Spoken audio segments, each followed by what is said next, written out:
माय माऊली नमस्कार. श्री डोंगरे महाराज श्रीमद भागवत कथासार दशमस्कंद उत्तरार्ध कथासार भाग 105 अभिवाचन करत आहे. ओम नमो भगवते वासुदेवाय. आनंद घ्या, आनंद द्या. भगवंताला वंदन करून प्रारंभ करते. श्री गणेशाय नमः, श्री सरस्वते नमः, श्री गुरुभ्यो नमः. ब्राह्मण समूहात मार्गशीर्ष महिन्याच्या पंचमीस रुक्मिणीला मंडपात आणले तेव्हा ब्राह्मण समुदाय स्वस्ती मंत्राचा उच्चार करू लागले. आपण मागच्या भागात बघितले. आता पुढील भागात कस्तुरी तिलकम ललाट पटले वक्षस्थळे कौस्तुभम नासाग्रे वरमौक्तिकं करतले वेणुकरे कंकणम सर्वांगे हरिचंदनं सुललितं कंठे च मुक्तावली गोपश्री परिवेष्टितो विजयते कुर्यात् सदा मंगलम. प्रभूच्या कपाळावर कस्तुरीचा तिलक, वक्षस्थळावर कौस्तुभमणी, कानात सुंदर मोत्याची बाळे, हातात बासरी व कडे, संपूर्ण शरीरावर चंदनाची उटी लावलेली, गळ्यात मोत्याच्या माळा, सभोवती गोपींचा मेळा, असे प्रभू सदा सर्वदा सर्वांचे कल्याण करतात. लक्ष्मीनारायणाच्या दर्शनाने यादवांना परमानंद झाला. रुक्मिणी महालक्ष्मी व श्रीकृष्ण नारायण. जीव तर लक्ष्मीचा लाल बनून तिला नमन करेल तर ती त्याला भगवंताच्या मांडीवर बसवेल. जर तुम्ही लक्ष्मीला मातेचे स्थान द्याल तर सुखी व्हाल. स्वामी बनण्याचा प्रयत्न कराल तर तुम्ही पतनाच्या घाईत जाऊन पडाल. लक्ष्मीचा स्वामी जीव नव्हे ईश्वर. लक्ष्मीला माता स्वरूप मानण्यातच कल्याण. रुक्मिणीच्या घरी प्रद्युम्न प्रगट झाला. त्याने शंभासुराचा वध केला. रतीबरोबर द्वारकेला आला. शंभासूर म्हणजे कल्याणाला झाकणारा लौकिक काम. प्रद्युम्न हा लौकिक काम होय. लौकिक कामाला अलौकिक कामानेच नष्ट केले जाऊ शकते. जगातील कुणाही जीवाला नाही, पण फक्त परमेश्वराला भेटण्याची आशा इच्छा ठेवा. नारायण धामात जाण्याची इच्छा करा. प्रभूला भेटल्यानंतर जीवाला अलौकिक आनंद मिळतो. भगवंताशी एकरूप होण्याची आतुरता निर्माण झाली म्हणजे लौकिक कामाचा नाश होतो. तरी रती कोण होती? रती कोण होती? भगवत कथांविषयी जी रुची तीच रती होय. या रतीशी विवाह केल्यानेही जीव प्रभू मिलनासाठी आतुर होतो. भगवंताने सत्यभामा, जांबवंती, यमुनेच्या अंशाने उत्पन्न झालेली कालिंदी इत्यादी स्त्रियांची विवाह केले. कृष्णाच्या 8 पटराण्या होत्या. अष्टधा प्रकृती म्हणजेच 8 पटराण्या होत. ईश्वर या सर्व पटराण्यांची स्वामी या प्रकृती परमात्म्याची सेवा करतात. गीतेत प्रकृतीचे वर्णन तुम्ही ऐकलेच असेल. चला ऐकूया. भूमी रापो नलो वायू खम मनो बुद्धी रेवच अहंकार इति हम्मे भिन्ना प्रकृती भ्रष्टधा. प्रकृतीच्या अधीन जीव, ईश्वर नाही. जीवावर अष्टधा प्रकृतीची सत्ता चालते.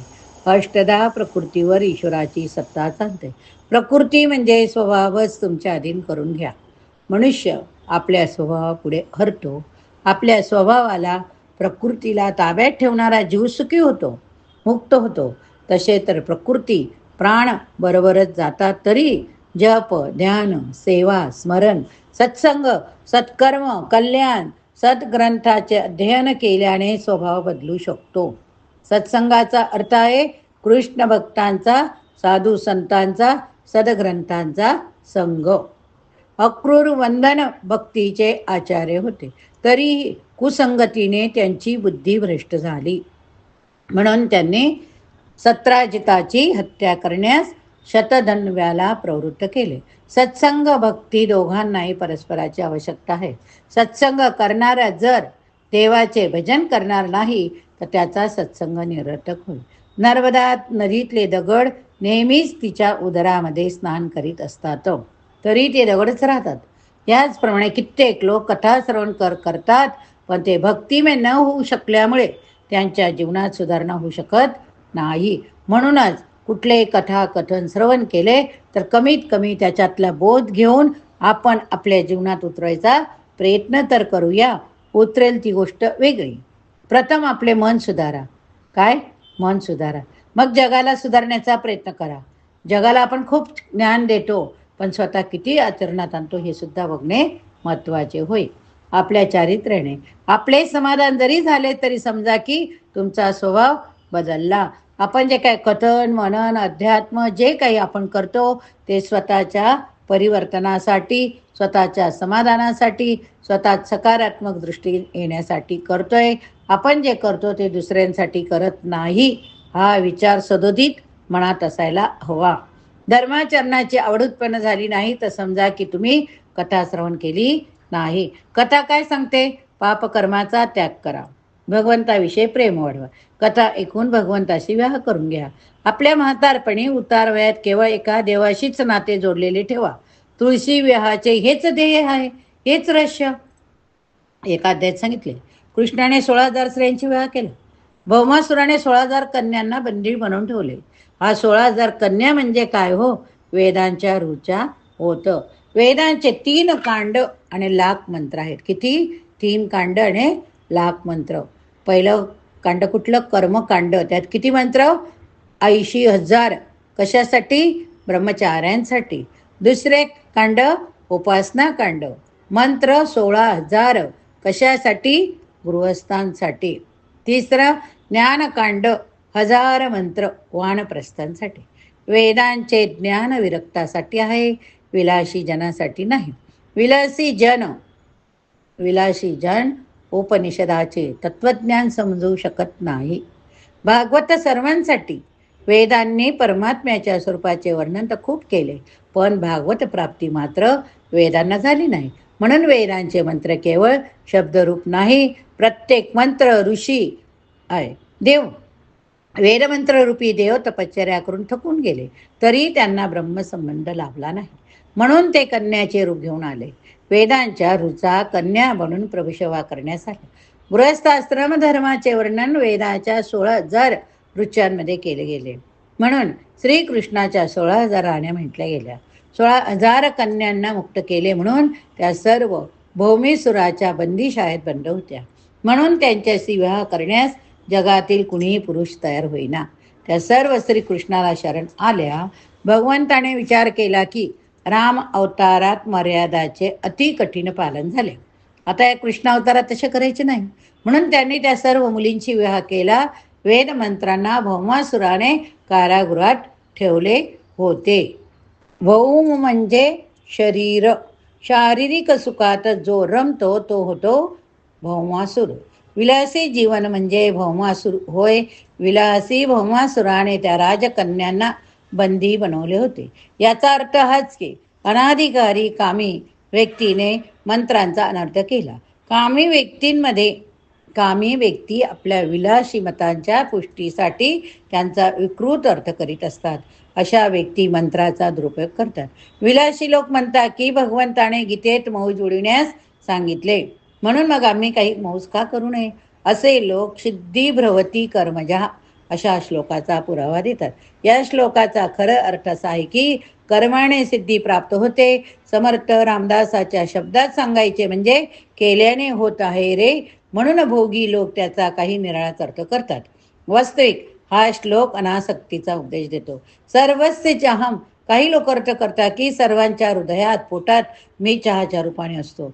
चहा मिळाल्यास स्मृती नाही तर विस्मृती होते. गीतेचा असा विपरीत अर्थ करणे काही जण करतात. वेदांचे तात्पर्य भोगात नाही. चहा मिळाल्यास स्मृती नाही तर विस्मृती. वेदांचे तात्पर्य भोगपर नाही, निवृत्तीपर. प्रवृत्तींना एक साथ देण्यासाठी अवरोध करणे कठीण शक्य नाही. म्हणून काही करा, धर्माच्या मर्यादेत राहून करा. धर्माच्या मर्यादेत राहूनच अर्थोपार्जन कामभोग करा. वेदांचे म्हणणे आहे की भोग प्रवृत्तींना हळूहळू आळा घाला, संयम वाढवीत चला. वेदांनी प्रवृत्ती निवृत्ती या दोघांचीही चर्चा केली, पण वेदांना निवृत्तीच अभिप्रेत. भोगोपभोगाची सवय जीवाला अनेक जन्माच्या संस्कारामुळे लागली. असे संस्कार लवकर सुटू शकत नाहीत. म्हणूनच वेदांनी हळूहळू निवृत्ती वाढविण्याचा आदेश दिला. गीतेत प्रामुख्याने अनासक्तीचाच उपदेश, तरी लोक आपापल्या मतांनुसार अर्थ लावतात. कोणी गीता कर्मपर दाखवितो, कोणी भक्तीपर, कोणी ज्ञानपर. गीतेत तिघांचेही प्राधान्य. शंकराचार्याने म्हटले आहे की चित्तशुद्धीसाठी कर्म आवश्यक, विचित्ताच्या एकाग्रतेसाठी उपासना आवश्यक. भक्तिपूर्वक कर्म केल्याने चित्त एकाग्र होत असते. भक्ती उपासना मनाला एकाग्र करतात. ईश्वरात मन एकाग्र होईल तर ज्ञान अवश्य प्राप्त होईल. ज्ञान परमेश्वराचा अनुभव करविते. गीतेत कर्म भक्ती ज्ञान अशा तिघांनाही समन्वय. भक्ती कर्म वैराग्य यापैकी कोण गौण श्रेष्ठ, कोण सर्वच सर्व प्रधान.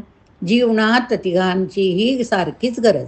गीता केवळ कर्मपर नाही, विलासी जनतर वेद आणि गीता यातून भोगात्मक कर्मपरच अर्थ काढतात. भगवंताच्या लग्नानंतर भगवंताची अनासक्ती दाखवली गेली. स्नेह सर्वाशी करा, पण कुणामध्ये आसक्त राहू नका, होऊ नका, वासनेच्या अधीन होऊ नका. एकदा ग्रीष्म ऋतूत रुक्मिणी श्रीकृष्णाची सेवा करीत होती. तिला वाटत असे की मी सर्वात सुंदर, म्हणूनच कृष्ण माझ्यात आसक्त, माझ्या अधीन. सेवा करताना मन सेव्यातच कृष्णात असायला हवे. रुक्मिणी सेवा तर कृष्णाची करीत होती, पण तिचे मन होते स्वतःच्या सौंदर्याच्या चिंतनात. तिच्या मनात स्वतःच्या सौंदर्यासंबंधी अभिमान उत्पन्न झाला, म्हणून सेवेत अंतर पडले. आता बघूया आपण रुक्मिणीचे गर्वहरण. काय? रुक्मिणीचे गर्वहरण कथन करूया. कृष्णाने जाणले की रुक्मिणीला आपल्या सौंदर्याचा, शृंगाराचा अभिमान वाटू लागला. रुक्मिणीचा अभिमान नष्ट करावा असे कृष्णाला वाटले. ते रुक्मिणीला म्हणाले, देवी, तुझ्यासारख्या सुंदर स्त्रीची योग्य प्रशंसा कदरनं एखादा सम्राटच करू शकतो, माझ्यासारख्या गवळी नव्हे. कुणा साधू संतांनी तुला माझ्याविषयी चकविले. तू राजकन्या आहे, मी गवळी, तू गोरी, मी श्यामल, आपण दोघे विजोड. राजे लोक सोडून तू माझ्याशी का विवाह केलास? मी तुला कोणते सुख देऊ शकेल? मी तर निरपेक्ष उदासीन. स्त्री सौंदर्य सोन्याची द्वारका यांच्याशी माझे काही सोयर सुतक नाही. मला एकांतच मोठा प्रिय. आताही काही बिघडले नाही. मला सोडून कुणी एखाद्या सम्राटाची लग्न करून सुखी हो. रुक्मिणी भगवंताचे हे शब्द ऐकून घाबरून गेली. नाथ माझा त्याग करू नका असे म्हणत ती मूर्छित पडली. श्रीकृष्णाने तिला पलंगावर झोपविताना म्हटले, देवी, मी तर तुझी गंमत करीत होतो, तू तर मला प्राणापेक्षा प्रिय. रुक्मिणीच्या हे लक्षात आले की तिचा अभिमान नष्ट करण्याच्या हेतूनेच प्रभूने सर्व म्हटले. ती स्वतःशीच म्हणू लागली, मी समजत होते की ते माझ्यावर लुब्ध झाले असतील, पण ते तर उदासीन आहेत. भगवान हे तर खरे आहे की आपले युग्म विजोड आहे. कुठे आपण आणि कुठे मी. ज्ञानीजन आपल्याला भजतात तर मूर्ख मला, ज्ञानीजन आपल्याला शोधतात तर मूर्ख मला. हे नाथ, आजपासून मी घरात महाराणी नाही तर आपली दासी म्हणून राहीन. आपली मोठी कृपा आहे की आपण मला आपली दासी बनविले. संसारी जीव तर काळाच्या अधीन आहे, त्याच्याशी आपला कसा विवाह होऊ शकेल? मी तर आपल्या चरणाशी सेवा करण्याची संधी मिळाली म्हणून धन्य झाले. मी लौकिक भौतिक सुखांच्या इच्छेने विवाह केला नाही. आजपासून मी आपली महाराणी नव्हे तर दासी. रुक्मिणीत नम्रता आली. जेव्हा ती मानिनी होती तेव्हा भगवान म्हणाले होते, मी तुझ्या योग्य नाही. आता अभिमान निर्मूल झाला तेव्हा रुक्मिणी स्वयं म्हणते, भगवान, मी आपल्या योग्य नाही, मी राणी नव्हे दासी. जेव्हा ती नम्र झाली तेव्हा कृष्ण तिचा सन्मान करू लागले. जीव जेव्हा सर्वतोपरी नम्र होतो, भगवंताला शरण जातो, तेव्हा भगवंत त्याला मोठ्या आदराने आपलासा करून घेतात. या अध्यायाचा भाव दिव्य आहे. स्त्री नव्हे तर स्त्रीची आसक्ती बाधक असते. पती पत्नीने परस्परांच्या सोबत राहून प्रेम तर केलेच पाहिजे, पण आसक्त व्हायला नको. शुद्ध प्रेमात विकार वासनांचा अभाव असतो. भक्ती करताना डोळ्याने मन देवावरच जडलेले असू द्या. जो आत्म्याशिवाय अन्य कुठे वा कुणा वस्तूमध्ये आनंद शोधतो तो सुखी होऊ शकत नाही. भगवंताने ज्या अनासक्तीचा उपदेश गीतेत केला आहे, ती अनासक्ती त्यांनी आपल्या जीवनात पूर्णपणे अनुभवली होती. श्रीकृष्ण भोगी असूनही त्यागी आहेत. अनासक्तीपूर्वक घेतलेला उपभोग बाधक नसतो. भगवंताला कुणाची आसक्ती नसते. 16,108 राण्या सोन्याची द्वारका असताना जी त्यांची मनस्थिती होती तीच मनस्थिती द्वारका नष्ट झाल्यावरही कायम राहिली. त्यावेळी ते उद्धवाला म्हणता, उद्धवा, हे जग असत्य, सत्य तर केवळ ब्रह्म हाच अनासक्ती योग होय. केवळ श्रीकृष्णच सत्य होतं. आपण बघितलं रुक्मिणीचं गर्भहरण. आता बघूया उषा आणि रुद्र विवाह कथा. राजा परीक्षिताने उषा आणि रुद्र यांच्या विवाहाची कथा ऐकण्याची इच्छा प्रकट केली. शुकाचार्य सांगू लागले, महान शिवभक्त राजा बाणासुराची उषा नावाची एक सुंदर कन्या. उषाला स्वप्नात अनिरुद्ध दिसला. तिने स्वप्नातच त्याच्याशी विवाही करून घेतला. जेव्हा ती जागी झाली तेव्हा ती पतीला हाक मारू लागली. तिच्या चित्रलेखा नावाच्या सखीने सर्व जाणून तिला म्हटले, सखे, तू चिंता करू नकोस, आम्ही त्या पुरुषाला कुठूनही घेऊन येऊ. चित्रलेखेने अनेक पुरुषांची चित्रे उषाला दाखविली, पण त्यातील एकही चित्र पुरुष तिचा प्रेमी नव्हता. पण चित्रलेखेने जेव्हा अनिरुद्धचे चित्र रेखाटले तेव्हा उषा लाजली. तेव्हा चित्रलेखेच्या लक्षात आले की आपल्या सखीचा प्रियतम तो अनिरुद्धच होय. चित्रलेखा अनिरुद्धाला आणण्यासाठी द्वारकेला गेली, पण तेथे तर सुदर्शन चक्र पहारा देत होते. आता काय करावे म्हणून ती विचारात पडली. इतक्यात तेथे नारद येऊन पोचले. तेव्हा चित्रलेखा म्हणाली, महाराज, आपण तर साधू आहात, दुसऱ्याची साधना पूर्ण करणारा साधू होय. मी एक चोरी करण्यात जात आहे, आपण माझ्याबरोबर या. नारदाने विचारल्यावर चित्रलेखीने सांगितले की मी अनिरुद्धाची चोरी करण्यात जात आहे. चोरी करा, पण चोरी अनिरुद्धाची करा. अनिरुद्ध मनाचा स्वामी होय. चित्रलेखा चित्र विचित्र संकल्प करणारी बुद्धी अनिरुद्ध मनाचे स्वरूप होय.